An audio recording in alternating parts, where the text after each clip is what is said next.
Hola, ¿qué tal? Bienvenidos a nuestro 15º episodio de este podcast de Surgery Cracks. Pues hoy tenemos como invitado al doctor Sergio Roberto Sobrino Cosio.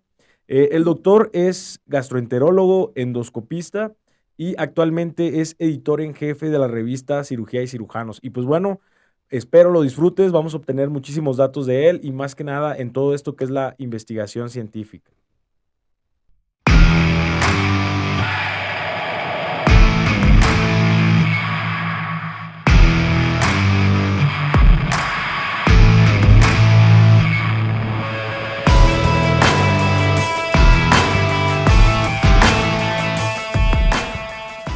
Hola, ¿qué tal? Pues bueno, hoy estamos súper contentos de tener al doctor Sergio Roberto Sobrino Cosio. El doctor, pues bueno, es gastroenterólogo, endoscopista y actualmente es editor en jefe de la revista Cirugía y Cirujanos. Muy felices de tenerlo por acá, doctor. Un gusto. ¿Cómo está? Muchas gracias por la invitación. Es un honor para mí. Buenísimo. Y siempre va a ser fascinante este mundo de la cirugía y Claro. cómo ver sus relaciones con lo endoscópico y lo gastroenterológico también, ¿no? Totalmente. Va muy, muy unido, ¿no, doc? Así es. Doc, platíquenos un poquito de usted para que la audiencia lo conozca más, todos los residentes, cirujanos recién egresados que sepan un poco más de usted. Bueno, yo soy gastroenterólogo, pero soy primero chiapaneco. Ah, Nací en Chiapas hace 61 años, nací en Tuxtla Gutiérrez, Chiapas, pero estudié en la Universidad Nacional Autónoma de México. Mi ok. servicio social lo hice en Villaflores, Chiapas, y estudié en el Hospital General de México la especialidad, pero algo raro que ocurre es que mi especialidad es médica quirúrgica. El único hospital en el mundo que tenía la gastroenterología médica quirúrgica era el Hospital General de México.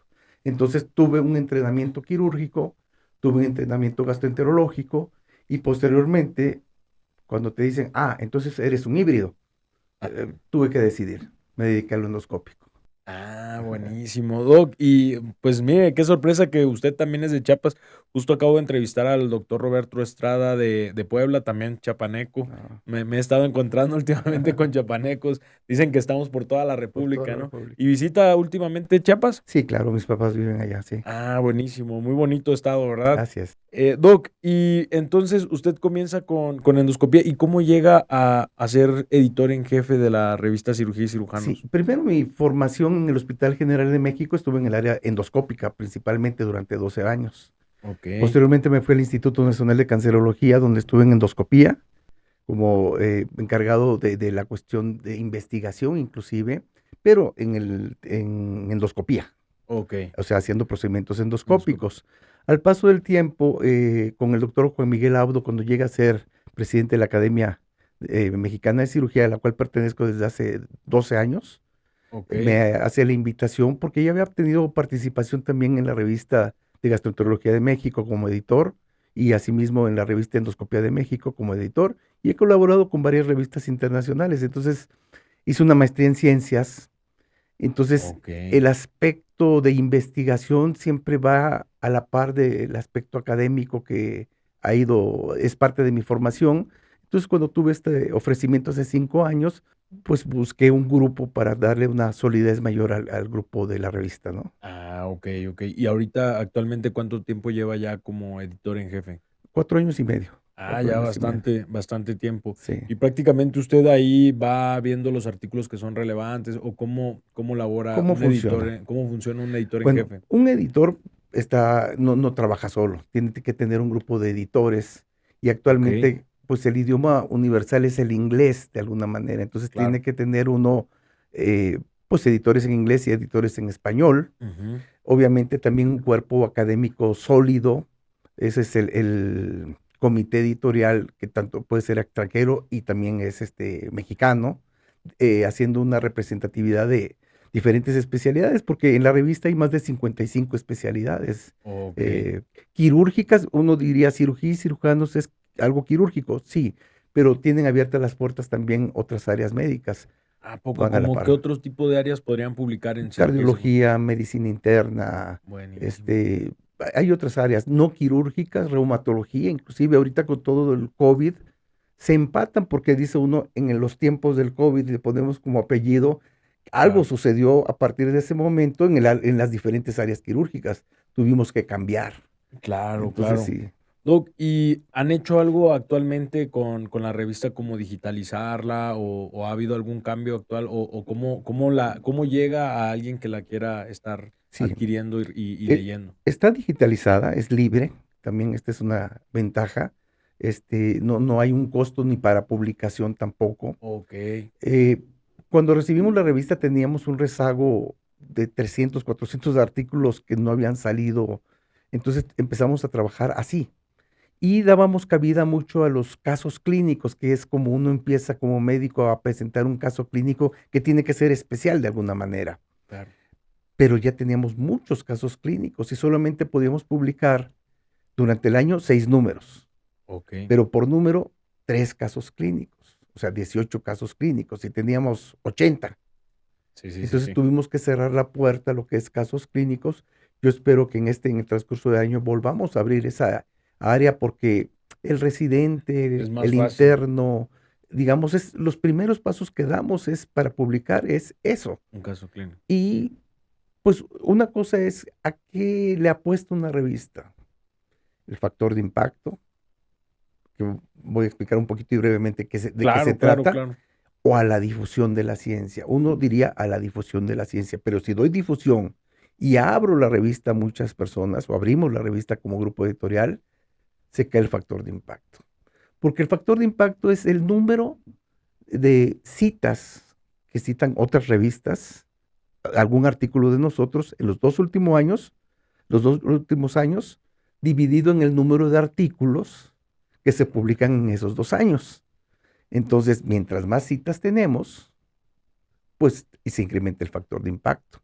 Pero uno Ujú, podría decir, bueno, entonces reduzco el número de artículos, pero le cierro la puerta a la difusión de la ciencia. ujú. Entonces, lo que hicimos fue crear un grupo, porque hay gente que es experta en un tema, por ejemplo, tú eres bariatra, Claro. pero la parte metodológica también es cómo escribo el artículo, cómo lo presento.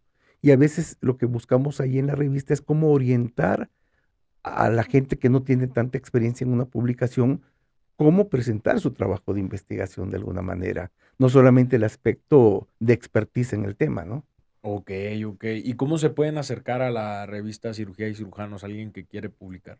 Bueno, en la plataforma está, digamos, los lineamientos como todas las revistas internacionales, y está en español y en inglés, así se publica, donde se dan los lineamientos de qué quiero publicar primero, un caso clínico.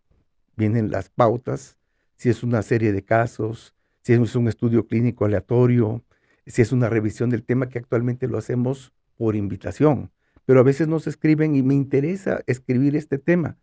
Lo sometemos Una sí, a revisión. una revisión y existe la posibilidad de la publicación Okey, okey, superinteresante. Y esto lo pueden encontrar en la página, me en la dice. página Cirugía y Cirujanos, así como tal.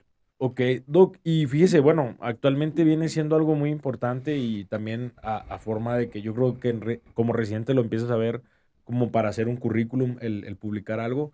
Eh, ¿Cuáles serían como los primeros pasos que tendría que hacer un residente o alguien que quiere iniciar en investigación? Esa pregunta es fundamental. Normalmente empieza uno con querer, ¿cómo hago? ¿Qué hago? ¿Con quién me acerco? El problema es que en la mayoría de los hospitales no existe alguien que me vaya, a veces es más tutelar, me le pego a alguien, pero si no maneja la cuestión metodológica, pues estoy publicando cosas que son interesantes, pero tal vez no tenga la forma. Pero actualmente la mayoría de los hospitales tienen, digamos, la parte estadística, la parte de metodología de investigación, Claro. y acercándose a alguien, en un momento dado existe una posibilidad, pero también hay cursos en línea gratuitos Okey. por YouTube, por ejemplo. Quiero hacer un estudio de una prueba diagnóstica. Se sabe que en este estudio el mejor instrumento para medir que alguien tiene cáncer o no cáncer, pues es la biopsia, por ejemplo, el Ujú, histológico. ujú, ujú. Pero ahora quiero comprobarlo con una nueva técnica. Ah, bueno, tengo que saber cómo hago un estudio de una prueba diagnóstica. Si Claro. quiero saber si es una respuesta a tratamiento, tendría que saber cómo se hace un estudio de respuesta a tratamiento o de prevalencia. Entonces, cuando nosotros leemos un artículo, vemos que la pregunta de investigación está escondido donde dice objetivo. Okey. Mi objetivo fue saber si tal cosa sucedía en tal cosa. ¿Qué me estoy preguntando? si sirve como diagnóstico, si es respuesta a tratamiento. Y cuando me salto a conclusiones, es la respuesta a ese objetivo. Entonces, si nosotros dedicáramos un poquito de tiempo a saber un poquito más el aspecto metodológico, seguramente el trabajo de investigación tendría una mejor calidad. No te hace diferente en el sentido de que seas más hábil con las manos desde el punto de vista intervencionista Ajá, o en la cuestión clínica de ser mejor clínicamente, pero sí claro. te hace mejor de cómo presentar un trabajo de investigación. Ok, ok. O sea, algo esencial sería enlazar ese trabajo de investigación desde la pregunta. Desde el principio, porque todo parte con una pregunta de investigación. Sí. Y si yo tengo una pregunta de investigación, yo me digo, ¿qué tipo de diseño debo llevar? Pero si no sé qué son los diseños metodológicos, pues no lo entiendo. Puede haber casos y controles, estudios de corte, ensayos clínicos aleatorios, pero tengo que conocer la estructura. Pero no está tan complicado.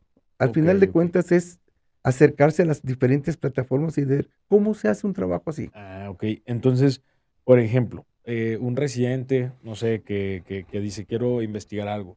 ¿Usted le recomendaría, no sé, primero, fíjate como en un caso interesante o un caso novedoso? ¿O cómo serían así como esos pasos como Eso es tal desde vital la la... pregunta. Por ejemplo, parecieran recetas de cocina. Ajá. Si yo digo que quiero reportar un caso especial, un caso aislado que llame la atención y pongo que quiero reportar un cáncer gástrico, ¿qué me dirías? Pero ¿qué tiene de especial? Hay Ajá, hay muchos muchos. casos, no tendría sentido. Algo tiene de especial. Pero si yo digo que tiene esa enfermedad, tengo que tener el estándar de oro para decir, ah, mi prueba me dice que sí lo tiene. Por ejemplo, en SIDA, Ujú. tengo que tener una prueba para detección de SIDA. Si yo digo COVID, tengo que tener la herramienta que diga, ah, tiene COVID. No, pero parecía que tenía. No, tengo que tener un instrumento. Entonces, hay pautas de decir que tiene que tener una evolución el paciente. No porque lo vi hoy, lo publico hoy, está muy interesante, pero ¿y qué pasó con el paciente? Hay algo que se llama seguimiento de ese paciente. Ok, Hay un desenlace. ¿Qué variables le mido?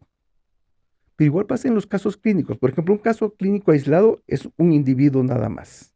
Una serie de casos es un grupo de individuos que comparten la misma característica. ok. Pero si yo quiero comparar grupos, ya estoy teniendo dos grupos o más de comparación. Puede ser aleatorio o puede decir, no, yo nada más junté estos contra estos. Obviamente un estudio aleatorio tiene más peso que un estudio no aleatorio, ¿verdad? Claro, claro. Doc, ¿y existe algún libro que usted recomiende que sea así como lo más esencial y lo más fácil de comprender para iniciar en este mundo de la investigación? Sí, sí los hay. Hay muchos de Fletcher, por ejemplo. Hay libros de estadística, Sackett, son Okey, varios libros. Y en español también el doctor Hernández Moreno, creo que es el segundo apellido, han publicado, pero a veces tratar de entrar a entender términos es como si fuera otro lenguaje, otro claro. idioma. Entonces, cuando ya me topo con las primeras palabras que no entiendo, prácticamente ya estoy fuera. Entonces, es como me cuentan la historia. Claro, ¿Por qué claro. Harry Potter todos los niños en México saben que existen lugares que nunca hubieron, en otro idioma, y recuerdan perfectamente bien, y la historia de México no la recuerdan? Sí, sí, Es sí, como me es como cuentan la una la historia. Entonces, yo diría que tal vez el primer acceso que podría tener yo es meterme en una plataforma como YouTube y buscar, a ver, ¿cómo hago un caso clínico? sí, sí, Hay sí. muchas formas, mucha forma simplificada, muy visual, porque Okey. lo visual hace la diferencia en este sentido. Sí, sí, Entonces ya puedo dar el salto a una lectura plasmada en un papel, ¿no? okey, sí, actualmente hay muchos videos de investigación con dibujitos y todo, ¿no? Sí. Súper. Doc, ¿y cuál es la importancia que deberíamos de considerar, en fomentar la investigación? Porque actualmente creo que va creciendo año con año. De hecho, ya están los exámenes para que entres a alguna subespecialidad, alguna alta especialidad, ya incluye también preguntas de investigación, hasta en los exámenes de certificación. ¿Cuál es la importancia que usted podría remarcar? Que, oye, no dejes a un lado esto, también vamos a fomentarlo y también vamos Sí, a hacer aquí que es crezca. la solidez del conocimiento, porque, por ejemplo, ha habido en el tiempo algunas técnicas que han pasado de moda, Por ejemplo, en bariatría, ¿qué ha pasado con la manga gástrica? ¿Qué pasó con el balón gástrico? ¿Qué pasó con la banda gástrica Claro, inclusive? Hubo un momento donde la banda gástrica era prácticamente todo el mundo tenía una todo el banda mundo lo usaba, gástrica. ¿no? Sí. ¿Y qué fue lo que dijo que ya no? ¿O qué lo detuvo? ¿O por qué ciertos pacientes se mejoran con el balón o no mejoran? ¿O por qué a un paciente no le debo hacer una manga? Entonces, para que nosotros, frente a un paciente en un consultorio determinado, tengamos una probabilidad de éxito, es porque conozco en qué está sustentado el conocimiento, ¿no? Ujú. Entonces, el pronóstico es eso también, porque el pronóstico Claro, significa que ya tengo una enfermedad determinada y cómo la puedo modificar con una intervención determinada. Pero si yo no tengo fundamentos, si me dicen, es que esta técnica es buena, pero ¿basado en qué? Por eso es que estamos en la época claro, de la claro. medicina basada en O sea, en evidencias. evidencias, ¿no? Sí, Sí, sí, sí. O sea, prácticamente la importancia es siempre para poder documentar y que lo que estás haciendo es lo correcto, ¿no? así es. O Al poder menos lo aceptado temporalmente es lo temporalmente. mejor hasta que llega otra idea mejor y la desplaza. Claro, claro. Doc, ¿y usted cuál considera que es el futuro de la investigación en México? ¿Vamos volviéndonos mejores investigadores? ¿O cómo o se está estancando? ¿Cómo se proyecta esto? Pues esto podría decirlo, por ejemplo, estamos en la época donde tenemos mayor acceso al conocimiento, pero tal vez no lo estamos aprovechando tan bien Claro. como quisiéramos, ¿no? Antes pasábamos en una biblioteca 5 horas para que nos dieran un artículo y resulta que lo habían prestado, no lo tenían, ni el libro ni la revista, o no habían copias, teníamos que regresar al otro día. Actualmente tenemos el acceso de la información, pero es tanta información que lo más difícil es seleccionar la información también. Entonces, sí tenemos más acceso al conocimiento, pero necesitamos algo más tutelario. Yo consideraría que necesitamos a alguien como pasaba antes con nuestros antiguos maestros que nos iban guiando de alguna manera, pero también estos maestros tendrían que tener un conocimiento en la cuestión de investigación, porque pueden ser expertos en un área determinada, quirúrgica, pero que no tengan conocimiento de investigación, ¿verdad? Ok, ok. Entonces deberíamos de, la educación en la investigación se debería como fortalecer un poco más. Sí, considero que sí. Doc, y un cirujano que quiere publicar en alguna revista de alto factor de impacto, ¿qué es lo que tiene que cubrir? Sí. En las revistas de alto factor de impacto actualmente está ocurriendo un fenómeno interesante. Le piden a uno $6,000 para poderlo publicar, por ejemplo, $8,000, si quiere que esté. Pero además, el hecho de que pagues no quiere decir que te lo vayan a publicar. Estás Mm, compitiendo con otras revistas con otros autores que tienen una trayectoria determinada. ok, ok. Entonces, cuando uno busca eh, revistas de alto impacto, la probabilidad que me lo acepten va a depender dónde hiciste la investigación, en qué hospital, en qué país, quién eres tú, qué trayectoria tienes en lo que has hecho en el tema determinado, no como investigador en general, sino en un Ok. determinado tema. Pero si tú vas buscando, y ahorita existe esa posibilidad de tener nexos en el extranjero con muchos investigadores, buscar apoyos con otros investigadores. ¿Cuántos congresos de cirugía tienen ustedes? Nosotros de gastroenterología y de endoscopía Claro. vemos al profesor y no nos acercamos, nos da miedo acercarnos y decir, doctor, tengo un trabajo que estoy haciendo, estoy realizando, me gustaría que usted me asesorara. Así me acerqué al doctor Guedo, un japonés, Ok. que lo que me sorprendió más es que le dedicó más tiempo que cualquiera a mi trabajo inclusive, Ok. desde la ortografía, desde la forma de decir las cosas, el conocimiento, lo metodológico. Y entonces me decía, ¿por qué esto? Cámbiale esto. ¿De dónde sacaste esto? ¿Cuál es la referencia de esto? Ok. Entonces yo no hacía el cambio de un día para otro y ya lo tengo, porque tenía un compromiso con él. Si él estaba dedicando trabajo a mi A su trabajo, manuscrito, sí. yo tenía también que dedicar tiempo. Entonces, con el paso del tiempo, empiezo a conocer otros profesores internacionales y va Ah, creando uno una fórmula determinada para que cuando uno mande un artículo, pareciera que no, pero hay un padrino, va hay un haciéndose como más apellido, pesado. ¿sí? Ok. Porque hay un grupo que consolida tu investigación. Ah, ok, ok, ok, ok. Entonces es muy importante eso, ¿no? el asesorarte con alguien para que todavía tenga mayor peso, ¿no? Sí, yo considero que sí. Ok. Doc, y bueno, conociendo y cambiando un poquito la temática, ¿cuáles son sus hobbies? ¿Qué es lo que le relaja día con día realizar? ¿Cómo se entretiene? Bueno, en un tiempo era el fútbol, Ok. pero ya no se puede. ¿Qué posición jugaba de fútbol? Medio, sí. Ok. Pero actualmente he publicado 2 libros de literatura, son 2 novelas. Tengo Ah, 2 más terminadas que están por salir. Una es sobre Lucio Cabañas, un guerrillero de la etapa de la Guerra Sucia. Es ok, una novela. Y el otro es Apuntes extraviados, a propósito de la pandemia y la forma de la visión de la pandemia, pero es un thriller. ok. El siguiente libro es sobre Chiapas, las leyendas, las Ah, ok, migraciones. ok, ok. ¿Cómo puede ser que en un pequeño pueblo haya japoneses, coreanos, chinos, alemanes, etcétera? Y dice uno, ¿cómo? Pero es que el café también es un migrante, Claro. vino de Etiopía. Y el otro libro es sobre Marilyn Monroe, que siempre me ha sido un tema muy fascinante, ¿no? O sea, una mujer con una coeficiente Sorprendente. intelectual sorprendente, sí. Doc, ¿y en qué momentos son los que usa para escribir? ¿Tiene algún lugar, algún sitio recurrente para escribir o prefiere fuera de casa? No, siempre existe un momento determinado, pero esto es porque creas un hábito. ¿Lo Tienes tiene que trabajarlo. programado? Sí, lo tengo programado, no necesariamente haciendo a un lado lo médico, porque a veces tienes que preparar trabajos de investigación, Claro. alguna conferencia nacional o internacional. Obviamente ese tiempo queda, Ok. pues se pierde, ¿no?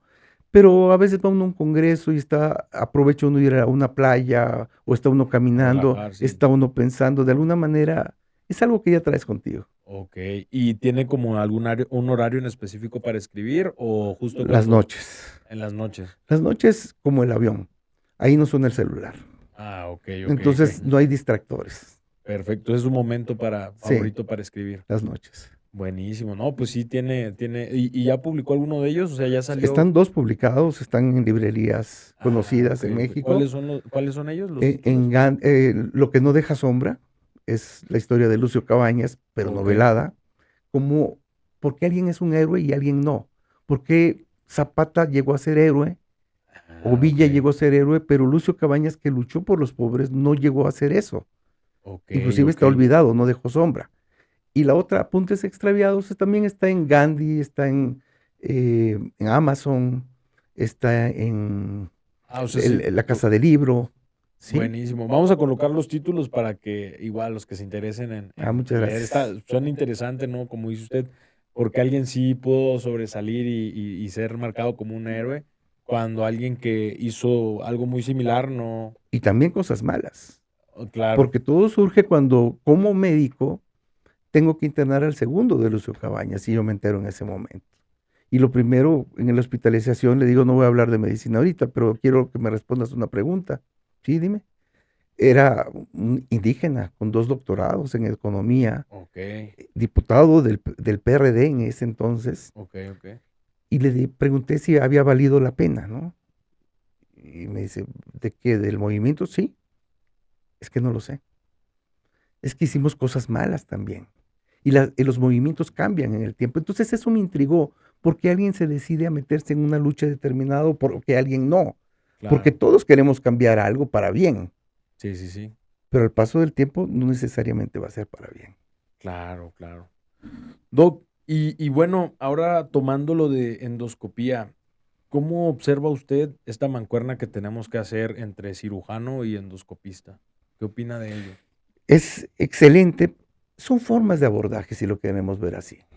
Alguna vez el doctor Parricha, cuando empezó Notes, por ejemplo, Ujú, la cirugía por sí, abordaje mínimo por orificios, decía que la forma de abordaje era como el de una serpiente, el ataque de la serpiente. ok, Y el del cirujano era como un águila, va de arriba hacia abajo, ¿no? De alguna ajá, manera, lo que buscaba él y decía es cómo lo endoscópico se va acercando a lo quirúrgico o lo quirúrgico al endoscópico, y va a llegar un momento que existan procedimientos que el mejor abordaje sea el endoscópico, claro, o lo quirúrgico, o lo híbrido. Claro, claro. Entonces, al final de cuentas, son herramientas que nos van a permitir tener mejores resultados. O sea, súper esencial, ¿no? Esencial. Pero Esta no mancuerna. verlo como algo accesorio. El cirujano que hizo endoscopía y me sirve por si acaso. No, tengo que entrenarme. Cada técnica, como ustedes, en una vesícula, tienes que tener un entrenamiento en vesícula. Hay gente que opera muy bien el hiato, Claro, pero tal vez el apéndice no. claro, claro. Entonces, cada técnica representa un verdadero reto. Tienes que entrenarlo. Sí, totalmente. Doc, ¿y qué procedimientos, por mencionar algunos, son los que actualmente están resaltando más en endoscopía o a los cuales nos deberíamos estar fijando y que tal vez no estemos viendo? Normalmente hacemos una gran división, lo diagnóstico y lo terapéutico. Ok, Pero a veces pareciera que lo diagnóstico, y de hecho le llaman endoscopía básica, estamos mal. claro. Porque para poder detectar un cáncer y un cáncer incipiente representa un verdadero reto. Y nosotros estamos en la Organización Mundial de Endoscopía dando cursos sobre la alta calidad de endoscopía. Necesito dedicarle tiempo, la preparación, la limpieza del estómago, un ojo clínico inclusive. Pero si ya lo detecté, ¿cómo lo quito? ¿Con qué herramientas, con qué criterios, etcétera? Entonces, todo el abordaje endoscópico diagnóstico es un verdadero reto. Pero lo quirúrgico, dentro del endoscópico, podemos tener las resecciones de lesiones, Claro, tenemos la disección endoscópica de la mucosa, la resección endoscópica de la mucosa, transmural, híbrida, como estamos comentando, ok. pero no todo el mundo lo hace.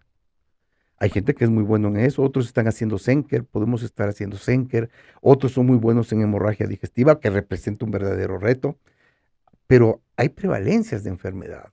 ¿Qué hay más en México? Pues hemorragias, ¿no? Sí, claro. Hay cáncer y tengo que identificarlos. Hay menos Senker, hay menos acalacias, pero Sí, sí, también sí. puedo tener un abordaje, pero necesito crear grupos donde yo le pueda brindar seguridad a un paciente, pero también nosotros tenemos más de 15 años haciendo entrenamientos en modelos animales eh, para destrezas en endoscopía, ¿no? Ok, ok. Sí. Buenísimo. Y, Doc, ¿y el procedimiento endoscópico que más le ha retado últimamente o el último año, alguno que recuerde? Todos tienen un algo, ¿no? Porque hace poco me invitaron a un curso en vivo en León y me dicen es una lesión, me mandaron fotos que aparentemente mide 3 centímetros, etcétera.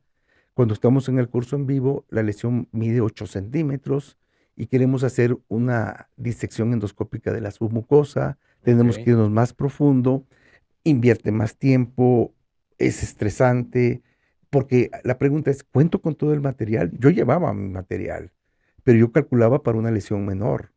Pero como no son técnicas habituales, tú estás obligado como médico, y ya no estoy hablando del cirujano ni endoscopista, a conocer y tener todo tu material suficiente para poder resolver eso. Entonces, probablemente haya sido ese, ¿no? ok, ok. Y bueno, Doc, igual para ir cerrando, más que nada, ¿cómo alguien podría dirigirse a cirugía y cirujanos para querer publicar algo? ¿Los buscan en la página, ahí los contactan, les envían el artículo que tienen proyectado? Sí, hay una forma de cómo abordarlo. De alguna manera es algo sencillo y práctico. Pero hay dificultad, pues le escribo a la plataforma para que me digan cómo lo subo el artículo, pero eso no quiere decir que me lo van a aceptar porque ya lo No, subí. tienen que Tiene revisarlo, que haber un proceso donde viene revisión por pares, que significa que dos expertos en determinado tema me tienen que revisar. tienen que aceptarlo. Pero también está abierta la posibilidad de que si quieren escribirme a través de la revista, Perfecto, residentes, estudiantes, este, ¿cómo hago? ¿Qué hago? Tal vez excelente. un camino diga, busca tal doctor, Claro, o claro, claro. mira tal artículo, o tienes dudas, me hablas, o envíame tu manuscrito. A veces no va a tener una posibilidad de responderle a todos, pero siempre están abiertas las puertas, ¿no? Buenísimo. ¿Dónde lo pueden encontrar, me dice? Bueno, en mi correo electrónico está en la página, ahorita no lo Ok, tengo, ok, ok. Lo es de agregamos. cirugía y cirujanos, pero está ahí. Entonces, agregamos su correo para que puedan, cualquier duda, escribirle directamente. Con gusto, con gusto. Buenísimo. Pues bueno, vamos a agregar también estas literaturas que recomendó. la revista como tal en la página de internet, ¿verdad? En la página de internet está mi correo, inclusive para tener un contacto directo. Ok, Sí. igual descargar la revista. ¿Cada cuánto publican Son 6 números al año, es 6 bimestral. números al año? Ok, 6 números al año. buenísimo. Doc, y hay una pregunta que siempre le hacemos a los cracks. No cabe duda que usted es un crack y Gracias. tiene mucho por aportar a nuestra comunidad en la investigación que hoy en día es algo sumamente esencial para todo lo que quiera uno hacer, tanto derivarse o ir creciendo también en currículum y más que nada, como dice usted, para saber que lo que estamos haciendo está bien sustentado, ¿no? Entonces yo creo que podemos absorber mucho de todas sus enseñanzas Gracias. y también estas obras de literatura, en algún momento leerlas y tener un acercamiento a ellas. Doc, pero hay una pregunta que le hacemos a todos los cracks que vienen con nosotros y es, si usted pudiera dejar un mensaje que escucharan todos los cirujanos y endoscopistas, ¿cuál sería ese mensaje? Sí, ser promedio en todo, pero muy bueno en algo. En cirugía tienes muchas técnicas. Tienes que ser promedio. ¿Qué significa? Que eres competente en lo que haces. Tienes un nivel con el que te puedes defender, pero tienes que ser muy bueno en algo. Para llegar a ser un experto requieres incrementar la N, el número de repeticiones. Claro, Actualmente, con toda la política que hay, que no podemos practicar en humanos, obviamente, como antes se hacía, tenemos otras alternativas como los modelos animales, los modelos biológicos. Incrementar mis destrezas es practicar, claro, claro. familiarizarme con el instrumental, conocer las complicaciones, etcétera. Pero si quieres que te conozcan, no te van a conocer por todo, te van a conocer por una cosa. Tienes que ser muy Buenísimo, bueno, buenísimo, buenísimo mensaje. Claro, siempre algo que te haga diferente, diferente. principalmente en lo que eres mejor. Que es lo que más te va a traer al final de cuentas. No se trata de para demostrarle a los demás que soy bueno o no bueno, Claro, pero si haces algo tienes que hacerlo bien. claro, claro, claro, ¿Qué claro. pasa cuando tienes todo, doctor? Ahí está todo el instrumental para ti, todo. Lo que no tienes es pretexto, porque tienes que saber cada pinza cómo se maneja, una engrapadura cómo se maneja. Tú eres el director de orquesta al final de cuentas. Sí, claro, Tú no te puedes equivocar. exactamente. Entonces, yo creo que sí tienes que tener un grado de expertise, pero para eso es el desarrollo de habilidades y destrezas en tu área, ¿no? Aumentar la N, entonces. Aumentar la N. Buenísimo mensaje, Doc. No, pues un gusto conocerlo, un gusto tenerlo aquí en este espacio y que nos haya otorgado un poco de su día. La verdad, no sabe el valor. O sea, el podcast cada vez está creciendo muchísimo más. Estamos llegando a Latinoamérica y pues estamos seguros que esto va a seguir creciendo con personas como usted Muchas gracias. aportándonos todo este conocimiento. No, pues Nada, muchas felicidades y gracias por la invitación y siempre un gusto ver un chiapaneco. gracias, gracias. Igualmente, Doc. Gracias, Sale. muchas gracias. Y bueno, espero hayas disfrutado este capítulo con el doctor Sergio Roberto. Pues bueno, pueden obtener mucha información, principalmente tener acceso a estas revistas gratuitas y también podernos acercar a personas como el doctor que te pueden aportar muchísimo en todo lo que es la investigación científica. La verdad que un capítulo súper, súper bueno, espero lo hayas disfrutado. Y también me quedo con la frase de diferenciarte con algo que te haga mucho mejor y que esto principalmente lo va a traer el número de casos, el número de horas que estés practicando y el número de pacientes que estés tratando. Así que, pues bueno, espero lo hayas disfrutado.